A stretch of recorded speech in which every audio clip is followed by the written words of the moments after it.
السلام علیکم خواتین و حضرات، راسخ ظہیر آپ کی خدمت میں ایک نئے موضوع کے ساتھ۔ آج کا ہمارا جو ویڈیو ہے بڑا دلچسپ اس لیے ہے کہ یہ موضوع عام لوگوں کے لیے بڑا دلچسپ ہے، میرے لیے بھی دلچسپ ہے، اسی لیے میں نے اس پہ بات کرنے کی کوشش کی ہے۔ ویڈیو تھوڑا لمبا ہو سکتا ہے، اس لیے ہم نے اس کو 2 پارٹس میں بنایا ہے، اور ابھی پارٹ 1 ہوگا اور پھر اس کے بعد پارٹ 2۔ خواتین و حضرات، یہ کوئی اتنی اچنبھے کی بات نہیں ہے کہ سیاست میں اقتدار کا آنا اور چلے جانا۔ سیاسی تاریخ بیسیکلی نام ہی اس کا ہے کہ اقتدار آتا ہے چلا جاتا ہے، آتا ہے چلا جاتا ہے۔ بعض اوقات اقتدار معمول کے مطابق آتا ہے اور معمول کے مطابق چلا جاتا ہے، ایک پروسیجر کے تحت، ایک پروسیس کے تحت۔ بعض اوقات ایک غیر معمولی طریقے سے اقتدار دیا جاتا ہے یا ملتا ہے، اور غیر معمولی طریقے سے ہی لے لیا جاتا ہے یا چلا جاتا ہے۔ عمران خان صاحب کا جو اقتدار ہے، یہ میری نظر میں ایک غیر معمولی طریقے سے اس کو لایا گیا، اور غیر معمولی طریقے سے ہی، خاص طور پہ پاکستان کی تاریخ، سیاسی تاریخ کے تناظر میں وہ غیر معمولی طور پہ ہی وہ چلا بھی گیا۔ آج ہم عمران خان صاحب کی اقتدار کے جانے کی جو اہم وجوہات رہیں، یا ان کی جو خامیاں تھیں جس کی وجہ سے اقتدار ان سے چلا گیا، ہم اس موضوع پہ ڈسکس کریں گے۔ خواتین و حضرات، آپ کو یاد ہوگا کہ 2011 سے لے کر 2018 تک کی جتنی بھی تقاریر ہم عمران خان صاحب کی سنتے ہیں، یا ان کے جو ساتھی تھے ان کی تقاریر سنتے ہیں، تو ہمیں 2-3 چیزیں بڑی واضح طور پہ نظر آتی ہیں۔ ایک تو وہ تقاریر بڑی ہائی فلون تقاریر ہوا کرتی تھی، اس میں خواب تھے، ان خوابوں سے لوگوں کا ایک رومانس تھا، اس میں بڑی بڑی باتیں کی گئی تھیں، تبدیلی کا ایک نعرہ تھا، اس میں ایسے وعدے بھی کر دیے گئے، ایسے پلیجز بھی کر دیے گئے جو شاید پاکستان کے معاشی تناظر میں یا انٹلیکچول تناظر میں ان کا ہونا محال نظر آ رہا تھا۔ اور اس وقت بھی بہت سارے لوگ یہ کہہ رہے تھے کہ یہ ساری باتیں فلوک ہیں، مگر بہرکیف عوام جو سواد اعظم ہے پاکستان کا، اس نے، یعنی جو میجورٹی تھی، اس کو بائے کرنے کی کوشش کی، خاص طور پہ نوجوان طبقے میں۔ اس میں بڑی بڑی باتیں جیسے کروڑوں نوکریاں دے دیں گے، ملک کے حالات بدل دیں گے، گھر بنا دیں گے کروڑ یا پتہ نہیں کتنے، ہم IMF کے پاس نہیں جائیں گے، خودکشی کر لیں گے، ہم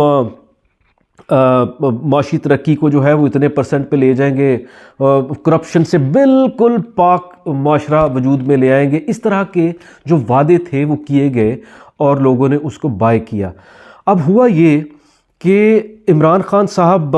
جب اقتدار میں آئے تو وہ وعدے تو بہت کیے انہوں نے، اور باتیں بھی بہت کی، مگر ان باتوں کو سبسٹینشیٹ کرنے کے لیے، انہیں مضبوط کرنے کے لیے، انہوں نے نہ تو اس پہ تیاری کی تھی، نہ ہی اس پہ کام کیا تھا، نہ ہی اپنی کوئی ایسی ٹیم تیار کی تھی جو ان کے وعدوں کے مطابق عوام کو ڈیلیور کر سکے۔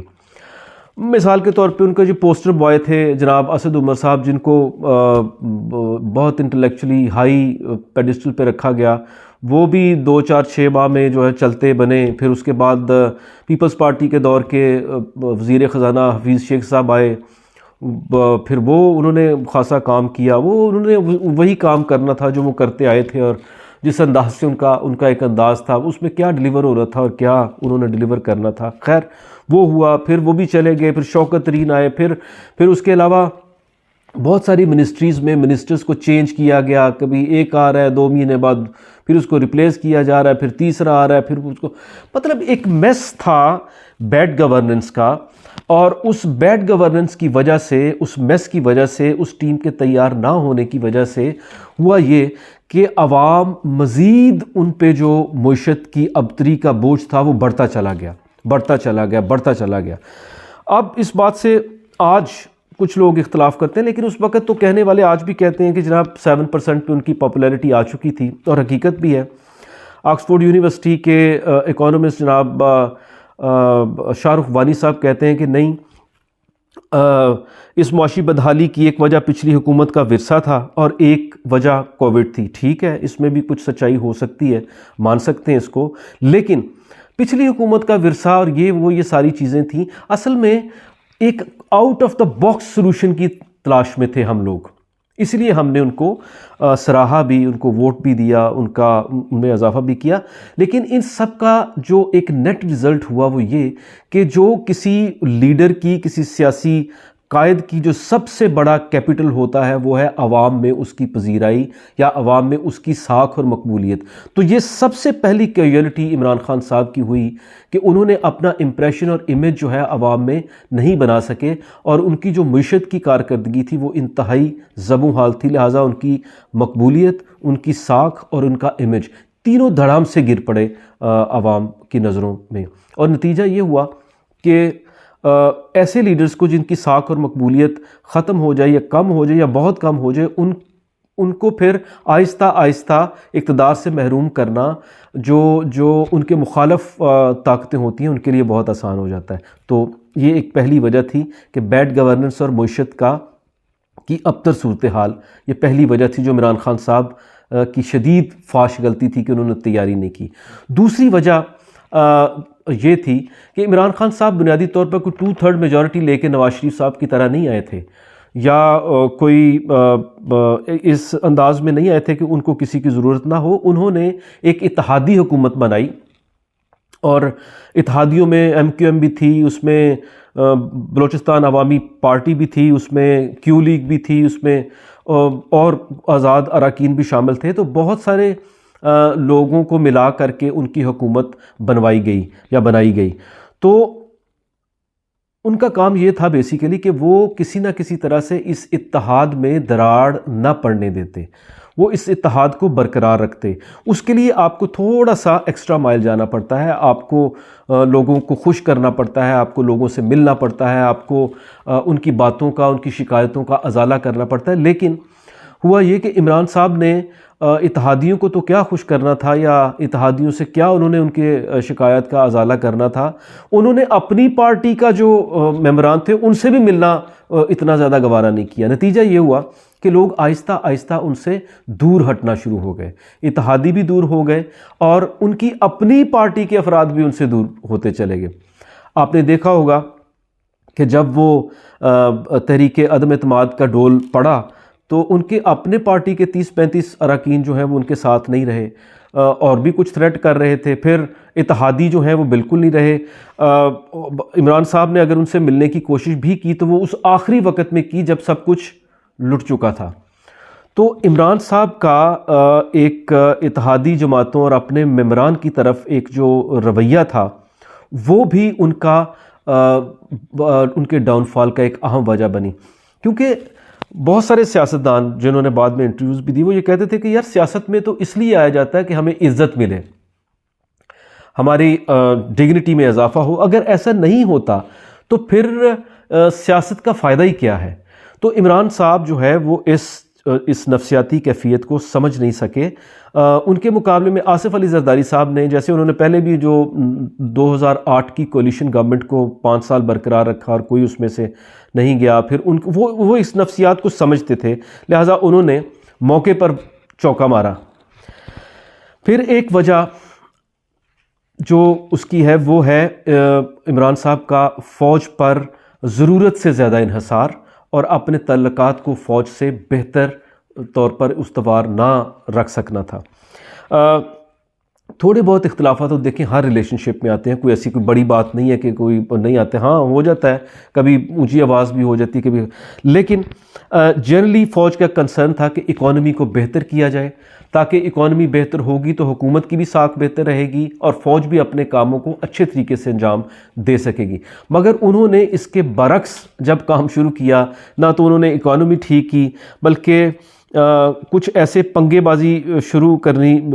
کرنا شروع کر دی جو کہ نہ تو ان کے اپنے حق کے لیے، نہ ان کی پارٹی کے لیے اچھا تھا، اور نہ ہی ان کی اپنی ذاتی شخصیت کے حوالے سے اچھا تھا۔ مثال کے طور پر عثمان بزدار کے ساتھ چمٹ جانا، لٹک جانا اس کے ساتھ کہ نہیں بس عثمان بزدار رہے گا تو سارا کچھ رہے گا، نہیں رہے گا تو نہیں رہے گا۔ تو فوج کے کہنے کے باوجود، پارٹی کے افراد کے کہنے کے باوجود، جو حمایتی تھے ان کے کہنے کے باوجود نہیں، وہ ڈٹے رہے کہ نہیں جی۔ پھر ان کی جو اندرونی حلقوں میں جو کرپشن کا ایک آواز ایک شور اٹھا اور جس کو سبسٹینشیٹ کیا بعد میں ڈی جی ایس اس وقت کے D G I S I نے، اور انہوں نے کہا کہ جی اس طرح سے ہو رہا ہے، پھر اس کو پکڑ کے ہٹوا دینا، پھر ایک اور ان کو لے آنا، یہ بھی ایک وجہ تھی جو فوج سے ان کے تعلقات اچھے نہ رہ سکے۔ پھر وہ بات بات پہ فوج کو پکارا کرتے تھے، جیسے بقول جناب پرویز الہی صاحب کے کہ فوج ان کی نیپیاں بدل بدل کے ہف گئی تھی۔ تو جب اعتماد کا ووٹ بھی لینا تھا پہلا پچھلا، اس سے جو عدم اعتماد کے سے پہلے کا تھا، تو اس وقت بھی سارے اراکین نے کہا کہ جی ہمیں تو کسی حلقوں کی طرف سے فون آ رہے ہیں اور اس وجہ سے ہم آ رہے ہیں۔ تو ان کا اوور زیادہ انحصار جو ہے وہ بڑھتا چلا گیا، اور ایٹ دا سیم ٹائم وہ فوج کے ساتھ اپنے تعلقات بھی بگاڑتے چلے گئے۔ پھر فیض حمید صاحب کا واقعہ آیا، پھر اس میں جو انہوں نے پہلے کچھ کہا جنرل صاحب کو، پھر بعد میں کچھ کہا، تو پھر عمران صاحب کی جو ایک خارجہ پالیسی، خیر خارجہ پالیسی ان کی تھی ہی نہیں، لیکن انہوں نے جو بنی بنائی خارجہ پالیسی تھی اس پر بھی شب خون مارنے کی کوشش کی۔ انہوں نے امریکہ سے اپنے تعلقات خراب کیے، چائنا سے کیے، ترکی بھی جو ہے وہ زیر لب باتیں کیا کرتا تھا، سعودیہ ان کو پسند نہیں کرنا اینڈ پہ شروع ہو گیا تھا، ایران۔ تو انہوں نے خارجہ پالیسی کے محاذ پر بھی کسی قسم کی کوئی کامیابی حاصل نہیں کی۔ وہی ایک رویہ تھا ان کا، جیسے کوئی رونت زدہ، اور وہی لے کر وہ چلتے چلے گئے۔ تو یہ کچھ فیکٹرز تھے ایسے جو ہم نے آج ڈسکس کیے ہیں، بڑے آبویس فیکٹرز ہیں، مگر ان کو ایک سم اپ کر کے میں اپنے طور پہ جو مجھے محسوس ہوا وہ میں آپ کے ساتھ شیئر کیا ہے۔ لیکن ایک اور فیکٹر ہے جو بڑا امپورٹنٹ ہے، جو ہم اگلے ایپیسوڈ میں اس کو ڈسکس کریں گے، اور وہ بڑا انٹرسٹنگ ہے، اور